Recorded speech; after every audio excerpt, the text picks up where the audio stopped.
Viral di desa Wakanda. Seorang gadis bernama Wus dikabarkan hamil oleh Wiwi. Namun yang justru menikahinya adalah Wowo. Uniknya, seluruh biaya pernikahan hingga resepsi ditanggung warga setempat secara gotong royong.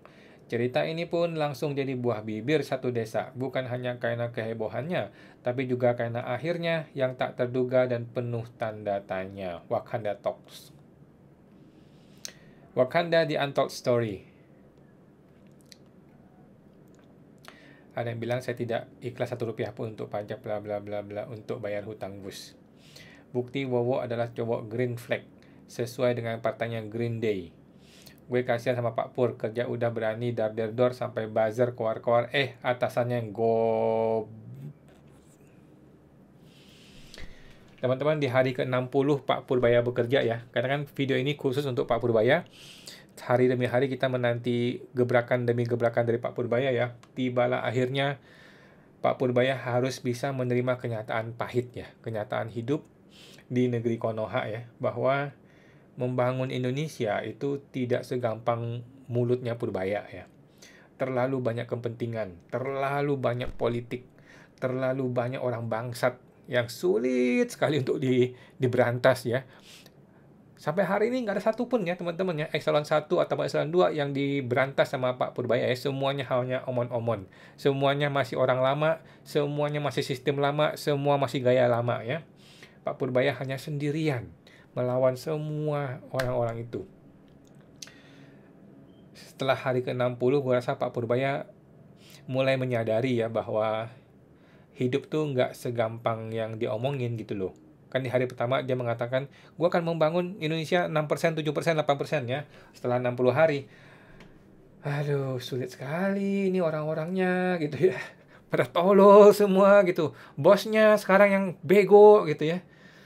Tapi bosnya di negeri Wakanda maksud gue ya. Jadi teman-teman biasanya ya kalau di sebuah kantor gitu ya, ada anak baru gitu. Langsung tiba-tiba jadi manajer contohnya ya. Mentang-mentang dia anaknya direktur gitu atau keponakannya direktur atau saudara direktur gitu, tiba-tiba membuat gebrakan gitu ya. Terus dia bertindak sesuka hati gitu loh, ngomong sesuka hati. Nah, orang-orang senior di kantor itu kan nggak bodoh ya. Orang-orang mafia kelas kakap ini kan tidak akan tinggal diam gitu loh. Mereka akan langsung membuat berbagai cara, terutama ketika mau bikin kebijakan berkomunikasi langsung ke direktur gitu loh. Nggak mau komunikasi sama manajer baru ini. Dan cilakanya direkturnya malah pasang badan buat orang-orang itu. Aduh, nasib Pak Purbaya. Nggak jadi deh Wapres 2029 ya. Padahal udah kita gaung-gaungkan ya Wapres 2029 ya. Memang harus jadi presiden, nggak bisa jadi Wapres nih Purbaya ini. Ini dari Hasubeno Point ya. Nasib Menko Purbaya setelah Prabowo ambil alih hutang Wus ya. Taringnya dicabut ya. Mundur aja bos. Mundur bos. Kalau gue jadi Purbaya, di hari itu bos gue bilang dia pasang badan untuk Wus, di hari itu gue resign ya.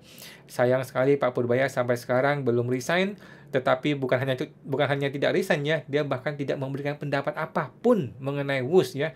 Belum terucap satu kata apapun dari Pak Purbaya mengenai Wus setelah konferensi pers dari Pak Prabowo tersebut.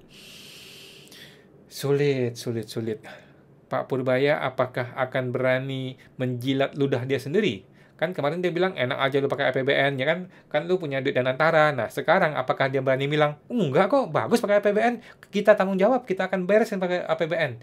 Beranikah seorang Purbaya menjilat ludah dia sendiri? Kemarin ngomongnya A, sekarang ngomongnya B. Sama dong kayak Jokowi, sama dong kayak Sri Mulyani, sama dong kayak Prabowo. Prabowo enggak ya?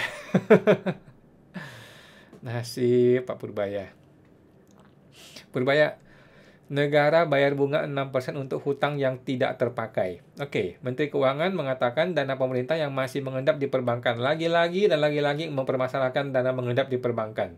Ia menyebut negara harus tetap membayar bunga atas hutang yang tidak segera dibelanjakan. Kan uangnya nganggur, saya bayar bunga untuk uang yang enggak dipakai. Dan ekonominya susah enggak kedorong. Oke, terus masalahnya apa? Bunga yang harus dibayar bisa mencapai 6% jika dana pemerintah, baik pusat maupun daerah, terus mengendap di bank tanpa pemanfaatan. Ya iya, terus Ia menegaskan setiap rupiah dalam anggaran memiliki komponen hutang, karena itu dana yang tidak dibelanjakan justru membuat negara menanggung beban bunga dari uang. Ya betul. Terus masalahnya apa? Solusinya apa, Pak? Setiap rupiah yang kita anggarkan itu pada dasarnya sebagian utang. Mungkin sebagian besar utang, ada komponen utang di situ. Iya, terus masalahnya apa? Bagaimana solusinya? Lu mau ngapain? Yah, nggak jelas. Jadi Purbaya, ini anak kecil juga bisa, Pak, komplain begini, marah-marah, ngoceh-ngoceh, ngejelek-jelekin orang. Kita semua juga bisa, Pak. Gua juga tiap hari ngejelek-jelekin orang, Pak. Tetapi bisa nggak kita kasih solusi? Gitu loh. Solusinya apa, Pak? Uang mengendap nih di bank. Nggak berani dipakai sama pejabat. Takut korupsi dan sebagainya. Lu bisa apa, Pak? Solusinya apa, Pak Purbaya? Mau balikin hutang itu kepada IMF atau kepada bank World Bank? Ya boleh aja, silakan gitu loh. Tapi kalau lu balikin duitnya, belum tentu dikasih lagi bulan depan. Lanjut. Tax ratio sampai kuartal 3 2025 masih jeblok ya. Bukti ekonomi melambat. Wih, gila serem banget ini bisnis.com ya. Cerita dari Surya 2 Arta Simanjuntak. Tax ratio kita mencapai 8,58% ya. Jangan harap bisa 12%. Jangan harap bisa 17%, 18% seperti yang diucapkan oleh seseorang itu ya waktu kampanye Pilpres dulu ya. Hingga kuartal 3. Angka tersebut menjadi yang terendah sejak pandemi COVID-19 serta masih jauh dari target sepanjang tahun. Nah, bagaimana Pak Purbaya? Aduh. Jadi Pak Purbaya mohon maaf nih ya. Omongan Pak Purbaya terlalu arogan, terlalu sombong, dan terlalu overconfidence, dan tidak dibarengi dengan hukum, dasar hukum gitu loh ya. Kalau lu suka melanggar hukum, maksudnya melakukan tindakan sesuka hati lu dengan tidak sesuai hukum, anak buah lu juga sama. Anak buahnya Pak Purbaya juga sama. Mereka akan melakukan tindakan-tindakan yang melanggar hukum. Sepanjang maunya bos gue begini, maunya gue begini, hukum dilabrak, dilanggar sama dia. Sama. Karena apa? Karena bosnya begitu, Purbayanya begitu, Prabowo-nya begitu. Akhirnya terjadi ketidakpastian hukum. Orang tuh nggak pasti. Ini negara mau ngapain? Negara mau gimana? Tiba-tiba besok ngomongin begini, tiba-tiba minggu depan ngomong begini. Menteri yang ngomongnya A, tiba-tiba minggu depan dilabrak sama bosnya sendiri, sama presiden sendiri, dibatalkan omongannya menterinya. Mukanya Purbaya mau dibuang kemana sama Prabowo ini? Negara yang penuh dengan ketidakpastian hukum, itu rasio pajak pasti turun. Kemudian kalau rasio pajak turun, yang terjadi apa? Yang terjadi adalah berburu di kebun binatang. Aduh, nasib sulit. Berdasarkan pembukuan Kementerian Keuangan, realisasi penerimaan pajak 1.500 triliun sampai September. Ampun. Aduh, sementara PDB kita 17,6 ribu. 8,5%. Aduh, rendah banget tax ratio kita. Angka itu turun dibandingkan realisasi tax ratio pada periode yang sama tahun-tahun sebelumnya. Aduh, 9,4 loh tahun lalu loh. 10,5, 10,1 loh tahun 2023 loh. 2022 aja masih 10,9 cuy. Gimana Purbaya? Udah 2 bulan nih. Aduh. Dengan demikian, terjadi penurunan tax ratio dalam 3 tahun terakhir. Realisasinya cuma 8,58%. Ini hanya sedikit lebih baik dari realisasi tax ratio. Aduh. Tak hanya itu, Kementerian menangani tax ratio 10%. Singkatnya, realisasi hingga kuartal masih Masalahnya, secara historis, capaian pada kuartal 3 setiap tahunnya kerap kali tidak akan jauh berbeda dari realisasi akhir tahun. Iyalah, mana bisa lu tiba-tiba 6%, 7% pertumbuhan ekonomi di Desember? Omong kosong si Purbaya ini. Aduh, pada tahun lalu misalnya tax ratio kuartal 3 9,4. Kemudian akhir tahun 10,08. Ya sama, cuma naik 0,6 poin. Lu mau gimana? Sulit ya. Kepala Research Center Indonesia Taxation Analysis Fajri Akbar menurunkan tax ratio itu bukan semata karena faktor administrasi, melainkan cerminan dari perlambatan ekonomi nasional. Betul ya. Ini adalah cerminan perlambatan ekonomi. Benar ini. Kinerja penerimaan pajak di negara berkembang seperti Indonesia bersifat pro-cyclical. Ketika pertumbuhan ekonomi melambat, tax ratio juga ikut turun. Nah, gimana?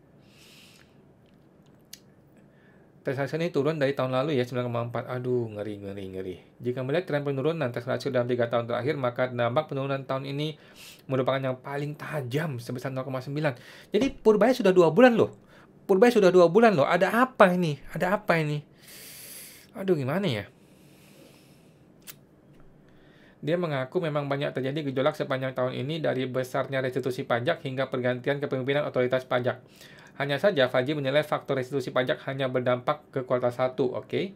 Sedangkan pengaruh pergantian pimpinan itu terbukti signifikan. Belum terbukti signifikan. Ya betul ya, memang ya. Jadi Purbaya efek hanya berjalan beberapa hari saja, dan itu pun tidak berdampak signifikan kepada pertumbuhan ekonomi. Lu kira gampang lempar 200 triliun kepada bank tiba-tiba ekonomi bertumbuh? Aduh, negeri Konoha kita tahu sendiri, bos. Lu lempar 50 triliun, 2 minggu hilang duitnya, langsung dicomot sama oknum-oknumnya. Maling semua negara ini ya. Negara Konoha maksud gue. Negara Konoha ya. Maling. Artinya ini menjadi indikasi jika kondisi ekonomi 2025 lebih lambat dibanding 2024. Setidaknya sampai kuartal 3. Aduh, Purbaya gimana nih ya? Pemerintah sendiri menaikkan target rasio 10%. Atau 1,4% lebih tinggi dari saat ini ya. Fajri meragukan target tersebut realistis dicapai dalam sisa tahun berjalan. Enggak lah. Oke, bagaimana ya gue bisa membantu Pak Purbaya ya? Jadi gue melihat sih setelah 60 hari ya, Purbaya efek udah hampir nggak ada lah ya, sudah hampir pudar ya. Terutama sejak si Prabowo menampar mukanya si Purbaya ya. Masa presiden tiba-tiba ngomong gue tanggung jawab WUS ya, ketika semua masyarakat sudah euforia. Ayo dong kita semangat bantu Purbaya, kita dukung Purbaya, kita tidak mau bayar hutangnya WUS pakai APBN. Tiba-tiba bosnya si Purbaya ngomong begitu. Aduh. Jadi Purbaya pun gue rasa udah nggak akan seberani kemarin lah ya. Sudah nggak akan berani ngomong seperti dulu, nggak akan sesombong dulu lagi, karena kok bisa omongan dia tiba-tiba dibantah sama bos dia sendiri. Yang Purbaya mengatakan gua hanya patuh sama presiden. Sekarang tiba-tiba presidennya menampar mukanya Purbaya pakai omongan begitu. Gimana? Malu dong. Dan Purbaya tidak akan berani lagi lah bikin tindakan-tindakan yang aneh-aneh, gue rasa ya. Apakah dia akan berani sidak-sidak lagi ke bank-bank BUMN? Cukup Mandiri cukup ya, Bank Mandiri sudah cukup ya. Yang lain tidak akan kasih jalan ke Purbaya untuk menginjakkan kaki di lobi banknya itu ya. Sementara lapor Pak Purbaya omong kosong, gua juga nggak diproses. Aduh, jadi awalnya Purbaya ini begitu pede, begitu arogan, begitu overconfidence, tetapi ternyata backingan dia yang katanya sehebat itu ternyata nggak hebat-hebat amat ya. Ternyata justru orang yang membackingin dia yang menyumpel mulutnya si Purbaya itu sendiri ya. Kasian banget ya. Selama ini kan anaknya Purbaya tuh si Yudo itu kan menjelek-jelekin si Termul, jelek-jelekin SMI gitu kan, bilang dia agen FBI dan sebagainya ya. Sekarang gimana? Bosnya bapak lu sendiri yang menampar muka bapak lu. Gimana? Aduh, resign aja lah, resign. Udah Pak Purbaya. Aduh, gimana ya Pak Purbaya? Jadi, udah Pak Purbaya cari partai kecil, jadi presiden aja lah. Gue dukung kalau lu mau jadi presiden ya. 1000% gue dukung dan bisa menang loh ya. Purbaya bisa menang loh. Kalau Purbaya berani resign, itu kan populer ya. Kalau dia berani resign, berarti itu keputusan yang populer dan akan didukung oleh banyak orang, dan 2029 dia bisa maju. Kalau betul-betul dia sanggup masih hidup ya, 2029 ya, kalau nggak ditembak mati sama orang ya. Sri Mulyani kaget Mahfud MD beberkan OTT di bandara terkait kasus 349 triliun ya, lobby agar kasus di Kemenkeu ditutup. Ya.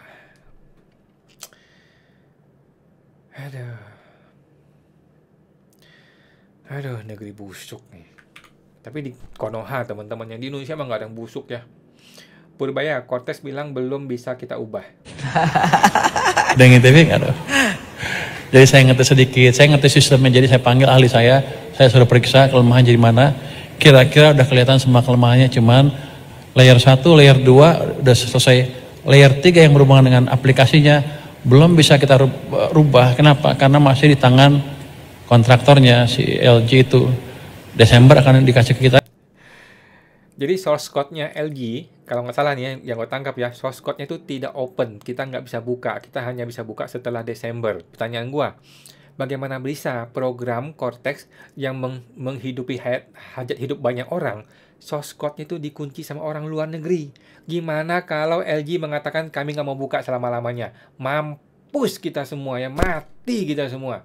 Bagaimana bisa source code-nya nggak kita miliki, orang lain yang punya, dan mereka tidak mau buka sampai Desember?